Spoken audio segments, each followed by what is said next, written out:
আসসালামাইকুম আমার দিনের বোনেরা, আমার দিনের ভাইরা ভালো আছেন তো? আলহামদুলিল্লাহ, আপনার বোন ভালো আছে। আজকে আপনার বোন রান্না করবে বর্ষার কচু শাক। আমি প্রথমে পাঁচফোড়ন দিয়ে নেব। তেল গরম হয়ে গেছে, পাঁচফোড়ন দেব। বিসমিল্লাহির রহমানির রহিম। পাঁচফোড়নটা ভাজা ভাজা হয়ে গেছে। এবার উপকরণে দেব রসুন, তার সাথে দেব পেঁয়াজ,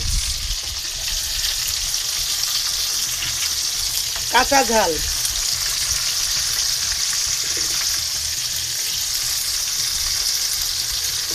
এবার এর সাথেই দিয়ে দেবো আমি কিছু চিংড়ি মাছ।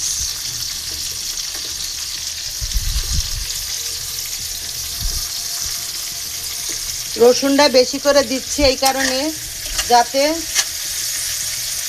গলা না চুলকায়। এই চিংড়ি মাছ দিয়ে আমি ভাজা করে দিলাম। এবার দেব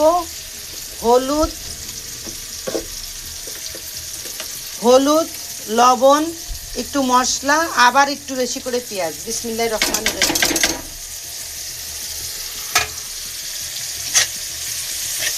এবার আমি মশলাটা ভাজা ভাজা করব। আমার দিনের বোনেরা, আমার দিনের ভাইরা, মশলা দিয়ে পেঁয়াজ রসুন দিয়ে ভালো করে ভাজা ভাজা করে নিলাম। এবার আমি কচু শাকটা দিয়ে ভাজবো। বিসমিল্লাহির রহমানির রহিম। নিজের গাছে লাগানো কচু শাক।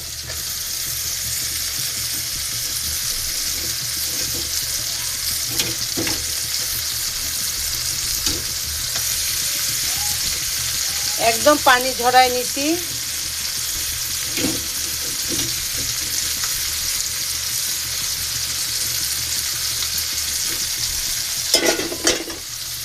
এবার দেখুন,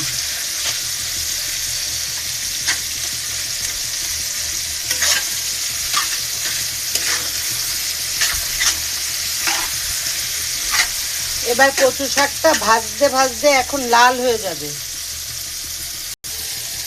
যতক্ষণ এই কচু শাকটা পানি না শুকায় তত পর্যন্ত আমি ভাজা ভাজা করব আমার দিনের বোনেরা, আমার দিনের ভাইরা। আর দেখুন কচু শাকটা কেমন আঠা আঠা হয়ে গেছে, একদম আঠা আঠা হয়ে গেছে। আর সাথে একটু হালকা আমি চিনি দিয়ে নিয়েছি।